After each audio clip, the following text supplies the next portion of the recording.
Hi guys, welcome back to the channel. Hope you're all keeping well.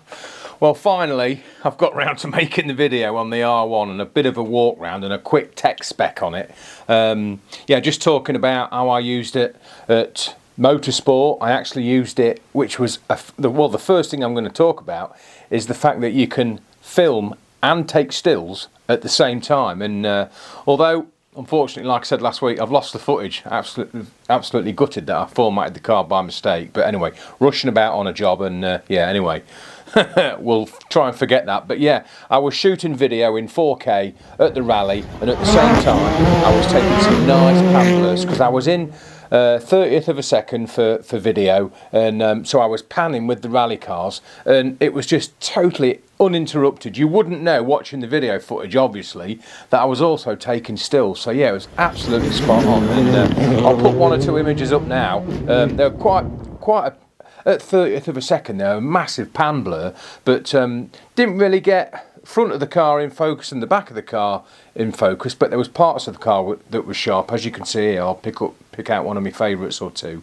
and yeah, it was absolutely phenomenal. So you know, if I do get the R1, there'll be no more videos where I've got my mobile phone mounted on top of my R3 or the R5 taking video as I'm taking stills. You can do it all in the body, which was absolutely fantastic. So yeah, that's one of the key features that really impressed me. So yeah, spot on that. But yeah, 24.2 megapixel stacked and backlit sensor, and they reckon that it's as good electronic as it is in mechanical shutter. So yeah, I was really impressed with that. And do we really need, I mean, because obviously the R1's it's aimed at sports photography and fast speed stuff, action photography. Do we really need a bigger sensor than a 24.2 megapixel? I'm not sure for sport. Obviously when I'm doing my football, I shoot in JPEG anyway, and it's fine. I know I go on about the R5 and how good it is at 45 megapixel that I can pull the goalkeeper from the far end of the pitch, but I use that specifically on my 400 so that I can pull, whereas I don't really need to pull because, as you know, I have my R3 and I use the R1 for goal mouth action. So the action is always filling the frame anyway, the composition, so I never really had any need to pull. So 24.2 megapixels, I would say, is spot on. What they're going to do with the R3 Mark II, if it comes out in the near future, I don't know. They might put a bigger sensor in, and obviously I'm hoping they put the same focus technology in with the Digic X and the Digic accelerator for the stack sensor. Hopefully they'll put that in the R3 Mark II if there is going to be one, and match up and catch up with the R1 and the R5, because I know the R5 II, sorry, has obviously got the same focus software and them two Digic accelerators and Digic X processors as the R1. So yeah, but more of that to come. Hopefully I'm going to get the R5 II soon. But yeah, absolutely fantastic that was. Now, as well as 40 frames per second, you can also dial it right down to, I think, 7.5 frames, if not lower, nearly 5 frames per second, which is great if you're shooting a lot and you don't want to fill your card up quick, like I did when I was testing the battery out to see if it would last. And I think I did about 6,000 frames, like I mentioned earlier, over 1.5 cards. So I did leave it at 40 frames per second, but to be honest, 40 frames per second is a bit too much really for football. You only really need 20, I guess. But I know on my R3 I do dial it down, because you shoot a goal burst and you've got about, I don't know, 80 to 100 frames from the player kicking it to him running and celebrating. So yeah, that's great that you can dial it down on the R1. Now, I never got to try, or forgot to try, the pre-capture.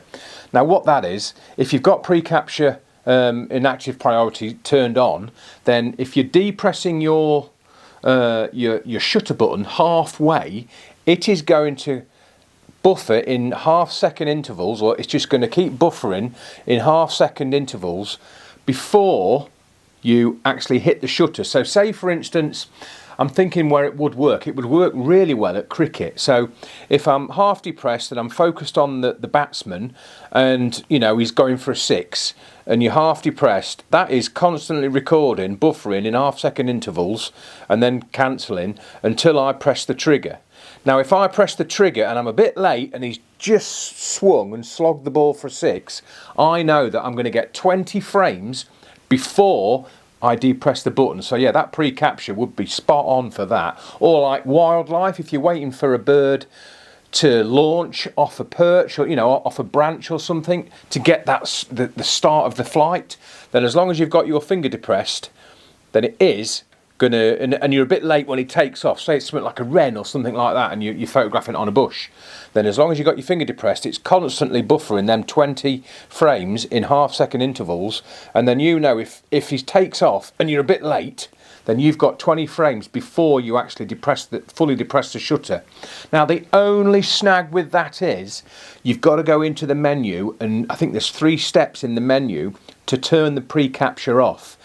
Hopefully, with a bit of a software update that's to come, the R1 will be able to, with the configuration of one button, you'll be able to flick on the pre-capture and flick it off. Because obviously, if you've got that on and you are shooting, every time you do depress the shutter and take the shot that you want, you're going to have an extra 20 frames before that shutter's pressed. So just bear that in mind. But yeah, for stuff like cricket and that, and if you just want to, if you just wanted to do an over with the pre-capture, or you're just waiting for that one bird to take off from the branch, then and then turn it off again, you'll be fine. But yeah, just bear that in mind, that if you do use it consistently for a matter of time, you're going to get an extra 20 shots, an extra 20 frames every time you burst that shutter. So yeah, just something to remember that. Another thing that I really like that I haven't got on the R3, you can actually have a noise on the R1 on the electronic shutter. So yeah, that's quite handy. I know I quite like it on the R3 and the R5 to have a silent shutter. No one knows when you're shooting. Obviously you can get away with shooting at any point for, like tennis and especially snooker and the darts. No need for the shutter noise when you've got you've got that option of not having electronic. But with the R1, you've got an option to have a noise, and I wish I had the. I'll have to see if I can get a bit of library footage and just show it now. But yeah, it's just a nice little ticking noise, and it just lets you know that instead of just watching the viewfinder with the white box that flashes, that illuminates when you're on the electronic, you can hear it as well, so that'd be a good bonus. So another great addition on the R1, it's not only vertical phase detection, but it is cross-type detection across the whole sensor now, which gives you that intelligent autofocus that I've been going on about, where it can pick up the player's head just by seeing where the ball is, where monitoring by the ball is. Now at the moment, there's only 3 settings in the active priority, and they're aimed at obviously ball sports, large ball sports.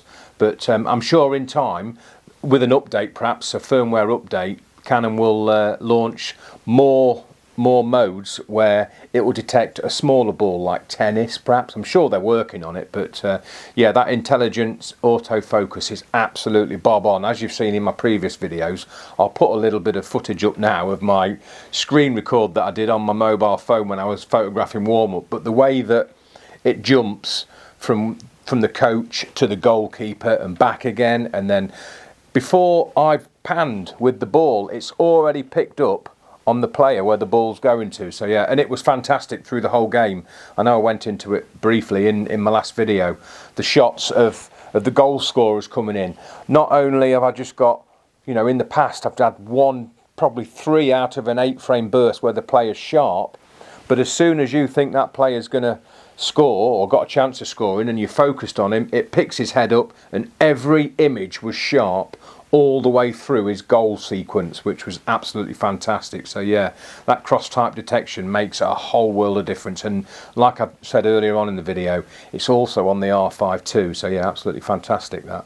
I'm so pleased that Canon have stuck with the 3-inch screen, although I'm just wondering, the only downside to it is when you're holding the camera up in the air and you've got the screen folded out and then down, it is a little bit tricky to get your horizons right.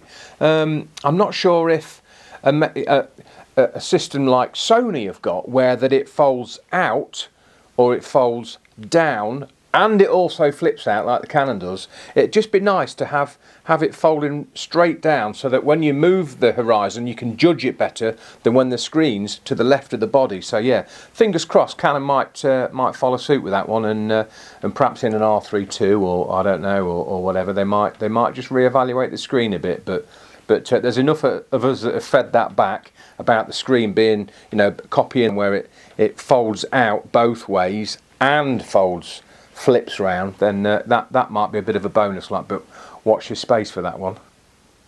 Now the EVF, 3 times brighter than the R3 and a lot bigger as well. It was almost like I was staring through a window, but yeah, it's lovely and clear, and say 3 times more bright than the R3, and let's hope that perhaps they're going to adopt that EVF that's on the R1 in future editions of you know, like the R32 and if there's an R53 they might bring it up with that. I know the R1 is the flagship, but that EVF is absolutely fantastic. Really impressed with that. Now, because it is the flagship, Canon's flagship body, it is slightly larger and slightly heavier than the R3. I think it weighs 2.03 pounds. And as you can see here, it's slightly larger than the R3, but to be honest, the feel was fantastic. Another thing compared to the R3, they've changed the grip material, and you know what the body is, the aluminium body is wrapped in. It's like a checker plate, and yeah, that was loads better. It just felt better, and with it being slightly bigger, the button configurations just felt a bit better, and it wasn't quite so tight, and you know, even in the vertical, the buttons were still nicely spread out and set out nice. And I say that grip, the checker plate grip, is so much better. It just feels more sticky in the hand than the hooped grip on the R3. So yeah, I was really impressed with that. So, and it looks great as well. What I would call checker plate. Another thing as well about the buttons, you can illuminate them in the dark. So no longer do I, if I'm shooting at night, no longer do I need to get my phone out and put the torch on to see the buttons. Yeah, it illuminates, which was a great little things make a lot of difference. So yeah, being able to illuminate the buttons on the back was absolutely superb. Yeah, it was great, that was. Battery was fantastic. I think I shot 6,000 images on a couple of cards at the football. I really did hammer the frame rate, kept it at 40 frames per second for the whole game, and the battery lasted for, you know, I nearly filled 2 cards, and yeah, the battery was fine, so no problems with that battery whatsoever. So really happy with that, because I thought, you know, with all the extra tech and all the extra software and the continuous focus tracking in active priority, that it might really hamper the battery, but no, the battery was absolutely fine. Another great thing about the R1, the read speed is so much faster than the R3, which means that it almost totally eliminates any rolling shutter, which is fantastic. And I did test this. Obviously, I've mentioned it before in my R5, when my R5 footage on the 400, where if I'm shooting on that and there's a goal kick or a cross and you've got the ball in frame, they do become quite oblong with the rolling shutter on the R5. So yeah, that is almost totally eliminated, and I did test it and I never saw any oval balls on the footage on the R1, so that was a great improvement. Another great improvement on the R1 is they've got rid of those 4 autofocus cases just for 2. Manual and auto, and to be honest, I tried it in auto. In fact, I left it in auto for the football and it never missed a beat. No more getting confused with whether you want adaptive tracking or nailed on tracking, plus minus 1 or 2 in each different case, which case to choose for which sport you're doing. It's either auto or manual. So yeah, that was a really good improvement, and I was really impressed in auto, and you can almost leave it and forget about your cases, so that was really great. You know, I've had people in the past, when I've put up my case settings, oh, I don't have it on that, I have it on this, and the comments go mad. And yeah, so it was great. It left it in auto and it was spot on. Another great addition is the 2 CF Express slots now. Gone are the days of putting in or trying to find a fast SD card, and to be honest, shooting on the SD, it done half buffer. Well, it does on my R5 anyway, my R3. So yeah, to have those 2 CF Express slots is a lot better. And not only that, but they've improved the door. Now, when I have my R3 swinging, or my R5, or in fact, I think on my 5D Mark IV, where it's just a slide and open on the door, they've now added a little slide lock, so you can't accidentally, you know, when I've been running before, chasing a player or chasing the coach or something like that, and it's knocked, and it has actually opened the flap, opened the door on the memory card door. So yeah, to have that extra lock is absolutely fantastic. Another great idea. Something a bit more simple, they've changed the power on off button. You now slot it the other way, which is loads better for the thumb. You don't have to reach like you do on the R3. So yeah, that's another nice little adjustment that's made a lot of difference. So that's nice. And like I say earlier, the buttons, they just feel right. With the body being a little bit bigger, they just feel great. The buttons do in general, in portrait or in landscape. So yeah, really happy with how they've made the adjustments to that, and it's improved the whole feel of the body so much more.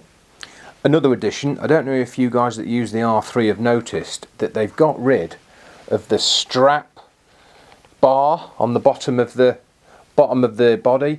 They've reintroduced it onto the R1, which is great. I know I always have my straps obviously side by side, but some of you I know, if you're shooting in portrait all the time, have one strap there and the other strap coming off the base of the body. So yeah, nice addition. They've re-added that strap bar, which is, you know, similar to that strap bar on the base of the R1. So yeah, great little addition that. And I know it's only something small, but to those of you that always shoot in portrait, ideal. So overall, how impressed was I? Absolutely stunning focusing for the football. I know I've said in the past I've reverted back to standard single point focus AI servo on the R3 because it's good, it picks up a player, and it's good for cricket, it's great for cricket or for golf, anything where there's any sport where there's only one player in the screen in your composition. The tracking, like tracking a bowler, never leaves his head. But if he was, you know, like in football, like I've said in the past, on the R3, when you're tracking a player and then he runs behind another player, he loses it and it'll jump on that player on the R3, whereas the R1 is absolutely spot on, like I've said in my last video. In fact, you probably saw it earlier, I'll play it again now, but when I was focusing on that player, on the goalkeeper warming up, and then someone walks in front of my frame, it never left his head, and it was really impressive. And I used it for the whole game, and like I said, I never missed a beat. I never had one soft shot, one soft frame for all the goals that were scored at Norwich. And yeah, as soon as I pointed it at the player that was coming to, you know, when I was pre-thinking that he's going to score, the focus point went straight to his head before I could press the shutter, and it never left him, and of course focused all the way through. And yeah, the only thing is, would I pay, was it £6,500–7,000 for an R1? Let me try the R5 first and I'll let you know, because I know that's got, like I've mentioned, that's got the same focus software in it, the Digic X and the Digic Accelerator and the backlit stack sensor. So once I've tried the R5 do I want that extra 40, you know, the 45 meg over the 22 meg, 24.2 meg? I'm not sure, I'll let you know, but super impressed with the R1. Low light, the ISO was fine in low light. I tried that at on the Aviation when I was testing the 100-500 lens, and low light conditions absolutely fine, no problem with that whatsoever. I've got loads of confidence in that, you know, I mean, shooting a night game at football, lower league, I might be down to 1600th, might be at ISO 10,000. Totally confident that it won't be too noisy. So yeah, that's not a problem. So yeah, I'll test the R5 and then I'll let you know which one I'll have. But yeah, hey, thanks ever so much for watching, guys, and putting up with the library pictures. So gutted that I formatted that card because I had lots of B-roll of the R1. But anyway, we've made do with the library pictures, and I hope you've enjoyed that, guys, and hopefully might have helped you decide whether to go R1 or R5 or even go for the R3. But anyway, thanks ever so much for watching, guys. Look forward to your comments. Catch up next week. Job's a good one.